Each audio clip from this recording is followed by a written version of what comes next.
इसमें देखते हैं दो टॉपिक के बीच में क्या डिफरेंस है। ठीक है, पहला है क्या, नेचुरलाइजेशन ऑफ ह्यूमन, मीन्स की जो नेचर था वो कैसे ह्यूमन के ऊपर डोमिनेट करता था, उसकी एक्टिविटी को इन्फ्लुएंस करता था, कैसे उस पर अपना प्रभाव डालता था। दूसरा क्या है, ह्यूमनाइजेशन ऑफ नेचर, कि कैसे नेचर का ह्यूमनाइजेशन हुआ, नेचर को हमने नेचर पे ह्यूमन का डोमिनेंस हो गया। ठीक है, ऑपोजिट हो गया, यहाँ पे नेचर डोमिनेंट है, यहाँ ह्यूमन डोमिनेंट हो गया।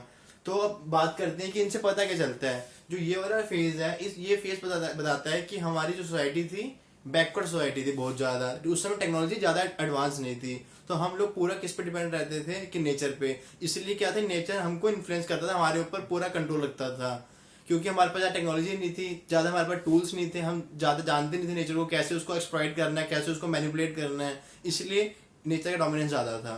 तो इसमें क्या होगा, ये इसके कुछ समय बाद जो लोग आए उन्होंने समझा नेचर को, उन्होंने कहा कि नेचर कुछ भी नहीं है, हम उसको चाहे जैसे मर्जी अपने हिसाब से उसे मैनिपुलेट कर सकते हैं। उसे नेचर हमें हर जगह पॉसिबिलिटी प्रोवाइड करता है, लेकिन बस डिपेंड करते हैं कि हमारे पास टेक्नोलॉजी कितनी है। अगर हमारे पास टेक्नोलॉजी है तो नेचर हमारे रास्ते में कुछ नहीं, अड़ंगन पैदा नहीं करेगा कुछ भी, तो हम विदाउट उसकी हिंड्रेंस कर सकते हैं कुछ भी काम नेचर के बिना भी, नेचर को हटा के साइड में।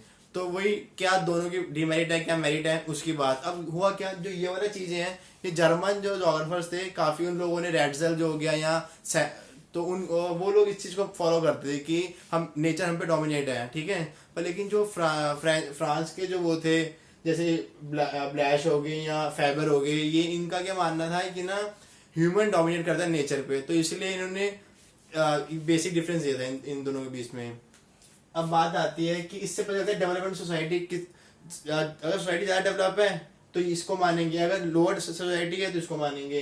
फिर अंडरस्टैंडिंग ऑफ नेचर लॉज, अब ये क्या है कि हमने धीरे धीरे क्या किया कि नेचर के जो लॉज है उसको समझना शुरू करा। जैसे इसमें एग्जांपल दो फ्रिक्शन का, पहले नहीं पता था कैसे आग लगती है, लेकिन फिर हमने कंसेप्ट समझा फ्रिक्शन का क्या होता है, कि किसी दो चीज को अगर हम उसको दोनों को टकराती है दो चीजें, ठीक है, तो उससे क्या होता है, फ्रिक्शन क्रिएट होता है, तो उससे हमने फायर का इन्वेंट किया। सेम वैसे ह्यूमन बॉडी के अंदर डीएनए तो कब से थे, स्टार्टिंग से, ठीक है, जो हमारे सेल्स में डीएनए प्रेजेंट होते हैं। पर लेकिन अभी रिसेंटली क्या हुआ कि हम लोगों ने कुछ 20th सेंचुरी में हम लोगों ने पता किया कि डीएनए क्या होता है। फिर उससे हमें क्या हेल्प मिली कि डिजीज को कैसे उसको स्टडी करके, डीएनए की स्टडी करके कैसे हम डिजीज से फ्री हो सकते हैं उस, ठीक है।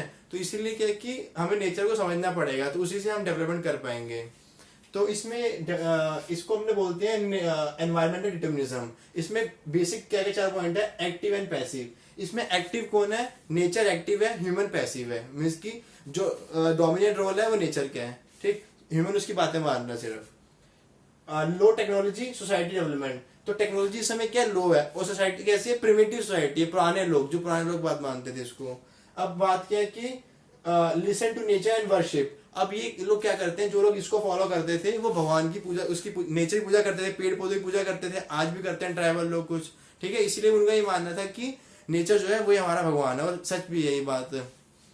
तो इसके अपोजिट ये वाले हो गए। इसमें क्या होगी, सोसाइटी डेवलप होगी, टेक्नोलॉजी एडवांस होगी, तभी तो हमने नेचर को क्या किया, एक्सप्लोइट करना शुरू कर दिया। तो फिर इसमें क्या बोला कि नेचर, ह्यूमन जो है फ्री है, उसको फ्रीडम है, वो जो मर्जी करे, बस क्या है कि उसको नेचर क्या करता है, अपॉर्चुनिटी प्रोवाइड करता है, और ह्यूमन अपने टेक्नोलॉजी से कैसे भी मैनिपुलेट कर सकता है उसको, ठीक। तो इसमें क्या बोला कि ह्यूमन इम्प्रिंट्स, मीन्स कि हमें ना हर जगह इंसान के निशान मिलते हैं, कि जैसे कि हम देखते हैं हिल स्टेशन हो गए या पोर्ट हो गए, हिल स्टेशन पे क्या रिजॉर्ट है या कुछ रिक्रिएशन एक्टिविटीज हैं, तो वहाँ अलाउड नहीं करती, लेकिन ह्यूमन ने वहां जाके उसको भी डेवलप कर लिया, ठीक। तो इसमें बोला पैसिव और एक्टिव क्या है, इसमें पैसिव कौन है, नेचर, एक्टिव क्यों है, ह्यूमन सारे काम कर रहा था, एक्टिव ह्यूमन है, तो पैसिव पीछे, नेचर पीछे हो गया।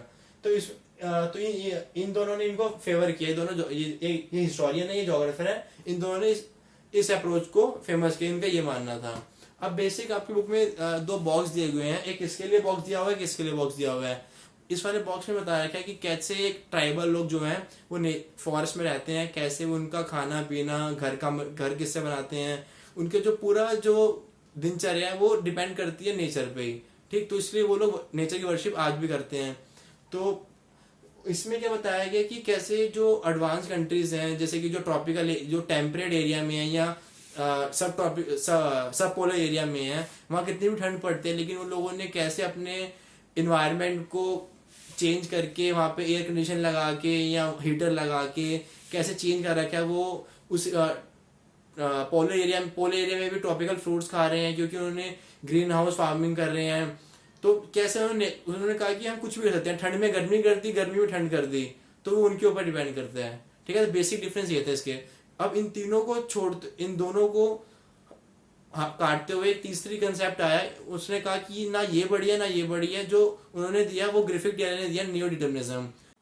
इसमें देखते हैं जो मिडिल पाथ उन्होंने दिया, किसने दिया और क्या उन्होंने बोला, क्या उनसे पिछले जो दो कंसेप्ट उनसे कैसे अलग था। इनका नाम जो था ग्रिफिथ टेलर था, ये अमेरिकन जोग्राफर थे। इन्होंने कहा कि इन्होंने एक टर्म दी न्यू डिटर्मिनिज्म। ठीक है, तो इसका क्या मतलब था कि ना ही पॉसिबिलिज्म अच्छा है, ना ही वो दूसरा अच्छा है।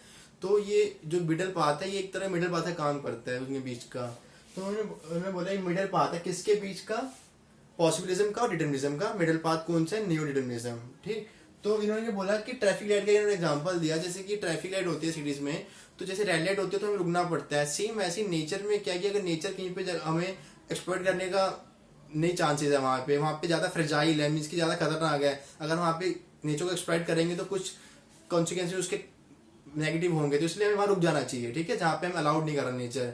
ठीक, जहाँ पे ग्रीन लाइट है, जहाँ पे नेचर हमें अलाउड कर रहा है कि हम उसको वहाँ पे मॉडिफाई कर सकते हैं, तो हमें वहीं पे उसको मॉडिफाई करना चाहिए। वरना अगर अलाउ कर तो हमें वेट करना चाहिए नेचर का, कि अगर जब अलाउ करेगा तभी हमें उसको मॉडिफाई करना चाहिए, ये नहीं कहीं पे भी कुछ भी करें। तो अब उसके बाद क्या बोला उन्होंने, नाइदर डिटर्मिनिज्म नॉर पॉसिबिलिज्म। उन्होंने कहा ना ही हमको डिटर्मिनिज्म फॉलो करना है, ना ही हमको पॉसिबिलिज्म फॉलो करना है, हमें इसको फॉलो करना है, इसको फॉलो करना है। ठीक है, तो उन्होंने बोला कि हम नेचर को जी सकते हैं, पर लेकिन कैसे उसको ओबे करके, उसको समझ के। ठीक है, वही लिखा है, human being can conquer nature by obeying it. उसको समझ के, उसका पालन करके हम उसको नेचर को एक्सप्लोइट कर सकते हैं। ठीक है, तो उसने बोला कि अगर ऐसा पहले नहीं होता था कि नेचर को समझे बिना ही हमने क्या किया, नेचर का एक्सप्लॉइटेशन किया, मिनरल्स निकाले कई सारे, तो उससे क्या हुआ कि अपने अर्थ को इफेक्ट पड़े। क्या इफेक्ट पड़े, ग्रीन हाउस गैसेस बढ़ गई। ठीक है, ग्लोबल वार्मिंग होनी शुरू होगी, जो ग्लेशियर थे वो पिघलने शुरू हो गए, लैंड खराब होनी शुरू हो गई। ये सब किसका नतीजा है, ये सब पॉसिबिलिज्म नतीजा है कि इंसान ने सोचा कि मैं कुछ भी कर लूंगा। ठीक है, इसीलिए इसको हम फॉलो करते हैं आज के टाइम पे।